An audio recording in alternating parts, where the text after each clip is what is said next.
Hello and welcome to the first video of Capital Code, where we'll be diving into finances and marketing behind the e-commerce businesses. How does debt work? How do you project? How do you actually forecast your growth? Is the growth even possible? What kind of debt you would need? What kind of debt you would need to opt to? So all that we'll discuss in this episode one. We'll look at what is the maximum possible growth rate a particular brand can go ahead with without any external funding, without any external capital. This is a complete structure I've created in Google Sheets. I'll share the link of the Google Sheets also, or you can always go to bit.ly bar BM sheet. So if you go to that, you will be able to find this sheet and create a copy of it. So the URL is bit.ly bar BM sheet.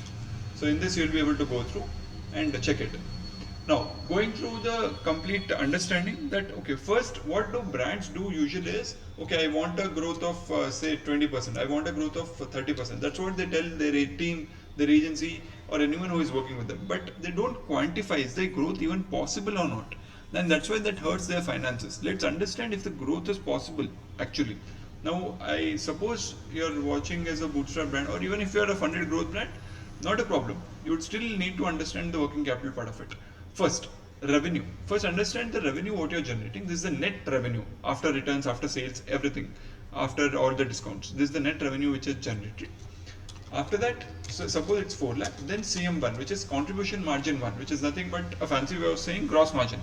Gross margin is 60%. Suppose your gross margin, which means the other 40% is your COGS, is your shipping, and is your logistics, picking and packing. So all that is 40%. The rest remaining margin is 60%. So 60% is available for you to cover all your team expenses as well as marketing spend. So suppose your MER is at marketing efficiency ratio, which is a fancy way of saying again ROAS or blended ROI. It is at 2.5. Then it's at operational cost, which is all your team expenses, is at 50,000 per month. This is all per month revenue. Next, you have an inventory on hand at 1,20,000, and you have a 30-day sell-through rate of that inventory at around 20%, and you're targeting a growth rate of 20%. Okay, so that's the growth rate you can target. Suppose it can be anything, 50%, 100%, or even. So what's the gross profit you earn given that you make a revenue of 4 lakh and 60% gross margin, which means 60% of 4 lakh, which is 2,40,000. That's the gross profit. Now this gross profit will be used for marketing spend. Suppose that marketing spend is at, not suppose, it will be at 1,60,000 because 4 lakh you have a ROAS of 2.5. So 4 lakh by 2.5 is 1,60,000. So out of 2,40,000, 1,60,000 is into marketing spend, which is 80,000. After that, for EBITDA, you'll have to add your gross profit, subtract your marketing spend, and subtract your team expenses. So that's the EBITDA you're left with, which is 30,000 right now.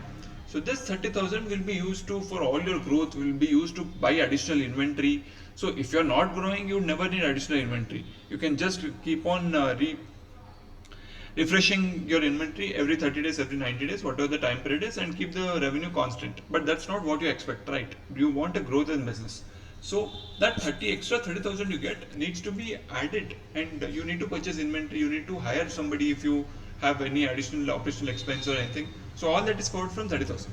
So this 30,000 is nothing but 7.5% of EBITDA. So suppose you have a growth rate target of 20%, which makes it 4,80,000, and inventory required for this 4,80,000 would be whatever gross profit you have, which is around 2 lakh, so B20, which is nothing but target revenue. So 4,80,000 is what you want to target revenue as, because for 4 lakh you have and 20% growth rate makes it 4,80,000. And then you know that your gross margin is at 60%. So which means gross profit comes at 4,80,000 into 60%. So which is nothing but around 2,60,000, 2,80,000. And then you multiply it by 1 minus your 30-day sell-through rate, which means the extra inventory after the 30-day period also you need, right? So for that you need to multiply with that, and hence you get the inventory required for that growth and subtract by inventory on hand, because inventory on hand is the extra which you already have, which can be subtracted from the additional inventory which you might need. So that gives you inventory required for growth is 1 lakh, but you have an EBITDA of 30,000.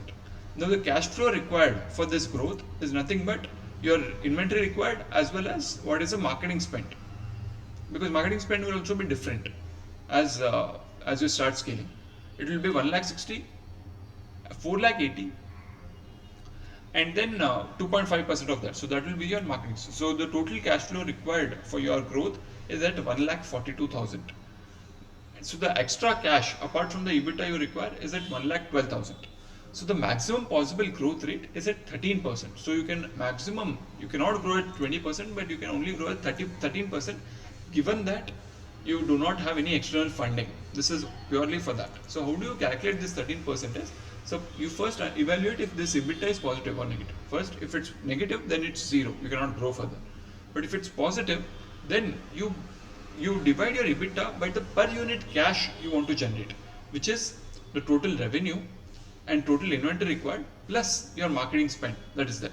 So all that you add it, and then that gives you the maximum possible growth rate which you can expect from this particular revenue or this particular brand. So that gives you an estimation, and then you can plan ahead. Okay, 13% I want to grow. Do I need to hire anybody else? Can I manage it on my own? What's the extra cash that I might require, given that sometimes some unfortunate situation happens?